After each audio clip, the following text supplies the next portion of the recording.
श्री सतगुरु महाराज की जय। महर्षि संत सेवी की बोध कथाएं।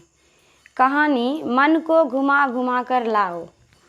सत्संग के द्वारा हमें यह ज्ञात होता है कि विषय में तृप्ति नहीं है, सुख नहीं है, चैन नहीं है, कल्याण नहीं है, फिर भी यह मन विषयों के पीछे ही क्यों दौड़ लगाता है। जिस बात को जानते हैं कि नहीं करना चाहिए फिर भी करते हैं, ऐसा होता क्यों है।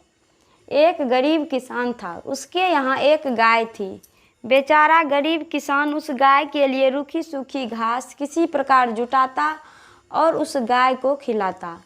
रूखी सूखी घास भी वह गाय भरपेट नहीं पाती थी, किसी प्रकार काम चलता था। दिन व्यतीत होते थे, वह बेचारी गाय करे भी तो क्या।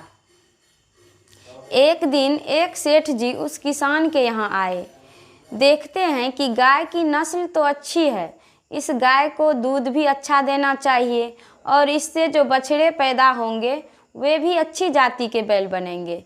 इसे खाने के लिए ठीक से नहीं मिलता है, इसीलिए यह इतनी दुबली पतली है।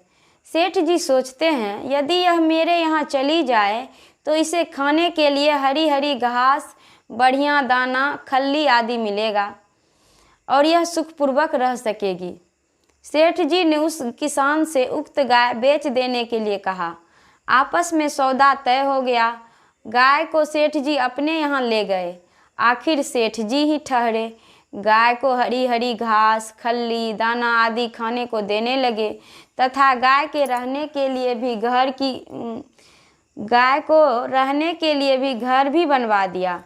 किसान के यहाँ तो उस गाय को रूखी सूखी घास, रूखा सूखा भोजन, आधा पेट भी नहीं जुट पाता था, किंतु सेठ जी के यहाँ भरपेट घास, खल्ली, दाना मिलने लगा। संयोग से एक दिन उस गाय की रस्सी खुल गई। फिर क्या था, गाय सीधे अपने पुराने मालिक के घर पर जाकर ठंडी सांस लेने लगा। वह गाय उस गरीब किसान के यहाँ रहने में ही सुख मानती थी। गाय यह नहीं सोचती थी कि मुझे इस किसान के यहाँ भरपेट सूखी घास भी नसीब नहीं होगी और सेठ जी के यहाँ तो भरपेट घास, खल्ली, दाना मिलता है। सेठ जी फिर उस किसान के यहाँ गए और गाय को पकड़कर अपने यहाँ लाकर मजबूत खूंटे में बांध दिया। वह विवश होकर सेठ जी के यहाँ हरी हरी घास, खल्ली, दाना खाने लगी और वहाँ रहते रहते अभ्यस्त हो गई। अब उस गाय की रस्सी को यदि जानकर भी खोल दिया जाता तो वह गाय वहाँ से हटकर न तो उस किसान के यहाँ ही जाती, न किसी और के यहाँ। वह उस सेठ जी के यहाँ ही रहना पसंद करती। यही हालत इस मन की है। जन्म जन्मांतर की परत इस पर पड़ी है। इस मन को विषय का रस मिल चुका है।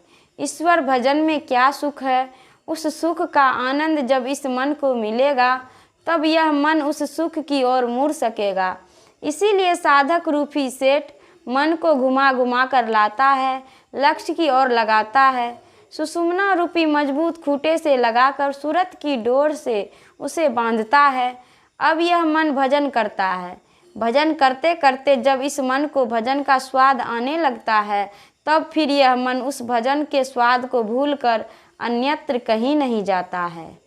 श्री सतगुरु महाराज की जय।